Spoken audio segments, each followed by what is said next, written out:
बहुत समय पहले की बात है। महिध्वज नाम का एक राजा हुआ करता था जो बहुत ही गुणवान और दानवीर था। महल में वो दान पुण्य का काम करता रहता और साधु संतों से आशीर्वाद पाता रहता। लेकिन उसका छोटा भाई वज्रध्वज अपने बड़े भाई की लोकप्रियता देखकर जला करता था। उसकी जलन इतनी बढ़ चुकी थी कि वो राजा से नफरत तक करने लगा था, इस हद तक कि वो उसकी जान तक लेने को तैयार हो गया था। एक रात जब तेज आंधी तूफान चल रहा था, राजमहल में वज्रध्वज तलवार पकड़े हुए धीरे धीरे महिध्वज के कक्ष की तरफ बढ़ता है। गुस्से में कुछ बड़बड़ाता हुआ वो कमरे में प्रवेश करता है जहां राजा ध्यान में बैठा हुआ था। तभी अचानक तलवार के एक तेज वार से महिध्वज की गर्दन धड़ से अलग हो जाती है और राजमहल की दीवारें खून से सन जाती हैं। वो रात बहुत अंधेरी थी। कड़कड़ाती बारिश और गिरती बिजली के बीच वज्रध्वज लाश को खींच कर ले जाता है और एक पीपल के पेड़ के नीचे गाड़ देता है। उसे लगा था कि ये धरती उसके पाप छिपा लेगी, जबकि सत्य तो ये है कि कर्म कभी भी नहीं छिपते। महाद्विज अब एक प्रेत बन चुका था जिसने उसी पीपल के पेड़ को अपना अड्डा बना लिया। उसकी आंखों में अपने ही भाई से धोखा मिलने का दर्द और व्यथा थी। मुक्ति की तलाश में वो वहीं भटकने लगा। वो चीखता चिल्लाता, राहगीरों को डराता, परेशान करता। लोग भी अब डर के मारे उस पीपल के पास से गुजरने से कतराने लगे। वो रास्ता ही बदल लेते क्योंकि पेड़ के पास अंधेरा कुछ ज्यादा ही भयानक होता। फिर एक बार क्या होता है कि तेजस्वी ऋषि दाऊमय वहां से गुजरते हैं जिनके चेहरे पर दिव्य तेज और शांति थी। जैसे ही वो उस पेड़ के पास पहुंचते हैं, हवाएं रुक जाती हैं। ऋषि दाऊमय को समझने में देर नहीं लगती कि वहां प्रेत का वास है। वो अपनी आंखें बंद करते हैं और दिव्य दृष्टि से महिध्वज की पूरी आप बीती जान लेते हैं। फिर वो प्रेत ऋषि के सामने प्रकट होता है, पर इस बार वो चीख चिल्ला नहीं रहा था, बल्कि हाथ जोड़े खड़ा था। उसकी आंखों से आंसुओं की धारा बह रही थी, क्योंकि ये पहली बार था जब किसी ने उसका दर्द समझा था। वो ऋषि से कहता है, गुरुवर, मुझे मुक्ति चाहिए। प्रेत को ऐसी अवस्था में देखकर ऋषि दाऊमय का मन भी दया से भर जाता है। वो आसमान की तरफ देखते हैं और एक प्रण लेते हैं, महिध्वज की मुक्ति की प्रतिज्ञा।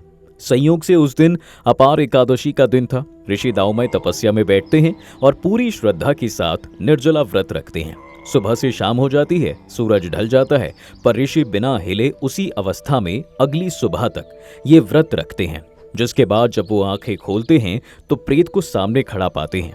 जोरदार आवाज में ऋषि दाऊमय वचन करते हैं कि इस अपार एकादशी का पुण्य दान मैं तुम्हें देता हूँ। तभी आकाश में तेज प्रकाश फैल जाता है और एक पुष्पक विमान आसमान से नीचे उतरता है। प्रेत का भयानक रूप राजा के दिव्य रूप में बदल जाता है और राजा पुष्पक विमान में सवार होकर स्वर्ग की यात्रा पर निकल जाते हैं। इसके बाद ऋषि दाऊमय अपने शिष्यों को बताते हैं कि ये अपार एकादशी की ही शक्ति थी जिसने एक प्रेत को भी स्वर्ग की यात्रा पर भेज दिया। इसलिए इस दिन का मनुष्यों को भी भरपूर लाभ उठाना चाहिए, क्योंकि इसका विधि पूर्वक व्रत करके सभी पापों से मुक्ति पाई जा सकती है। मित्रों, अपार का मतलब होता है अनंत या अनलिमिटेड। माना जाता है कि इस दिन व्रत रखने से मिलने वाला पुण्य भी अनलिमिटेड हो जाता है। ये ज्येष्ठ महीने के कृष्ण पक्ष की एकादशी को आती है, जो आमतौर पर मई जून के बीच पड़ती है। इस व्रत का वर्णन महाभारत में भी मिलता है, जिसमें धर्मराज युधिष्ठिर इसका महत्व बताते हैं कि इस एक व्रत का फल इतना बड़ा है कि वो प्रयाग में स्नान करने और केदारनाथ में और बद्रीनाथ जैसे तीर्थों के दर्शन से भी ज्यादा पुण्य देता है। जो लोग झूठ बोलते हैं, गलत काम करते हैं या धर्म से भटक गए हैं, उनके लिए भी ये व्रत सुधार का मौका देता है। ये बिल्कुल वैसे ही है जैसे एक कुल्हाड़ी पूरे जंगल को काट सकती है, वैसे ही अपार एकादशी हमारे पापों के जंगल को पूरी तरह खत्म कर देती है। इसलिए अगर किसी को अपने पिछले कर्मों का डर सता रहा हो या फिर वो जीवन में आध्यात्मिक उन्नति चाहता हो, तो उसे इस व्रत को पूरी श्रद्धा और अनुशासन के साथ जरूर करना चाहिए।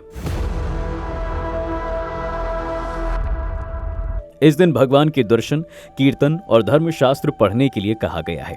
अपार एकादशी के दिन सुबह जल्दी उठकर स्नान करना चाहिए और सूर्य देव को अर्घ्य देना चाहिए। फिर घर की सफाई करके साफ वस्त्र धारण करें और व्रत का संकल्प लें।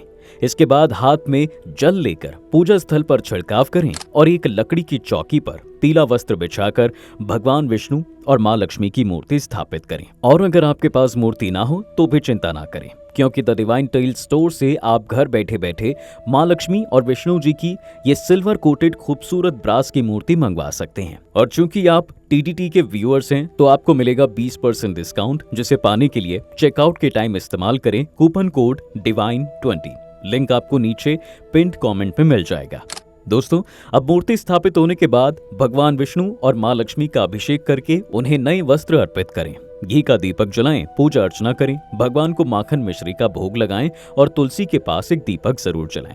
दिन भर भक्ति और व्रत का पालन करें और भजन कीर्तन में मन लगाएं और हाँ, दान पुण्य जरूर करें। शाम को आरती के बाद व्रत कथा का पाठ करें, भोग अर्पित करें और प्रसाद को परिवार में बांट दें। एकादशी के दिन चावल का सेवन करना वर्जित माना जाता है। एकादशी का व्रत करने वाले साधक के साथ साथ घर के बाकी सदस्यों को भी मांस, लहसुन, प्याज आदि के सेवन से दूरी बनानी चाहिए। ऐसा करने से पूरे परिवार पर प्रभु श्री हरि की कृपा बनी रहती है। एक और चीज का खास ध्यान रखें कि इस दिन ना तो तुलसी में जल अर्पित करें और ना ही तुलसी के पत्ते तोड़ें। माना जाता है कि इस दिन माँ तुलसी भगवान विष्णु के निमित्त व्रत करती हैं और ऐसे में इस दिन पर ये सभी कार्य करने से उनके व्रत में विघ्न उत्पन्न हो सकता है। तुलसी के पत्ते चाहिए हों तो नीचे गिरे हुए पत्ते उठा लें।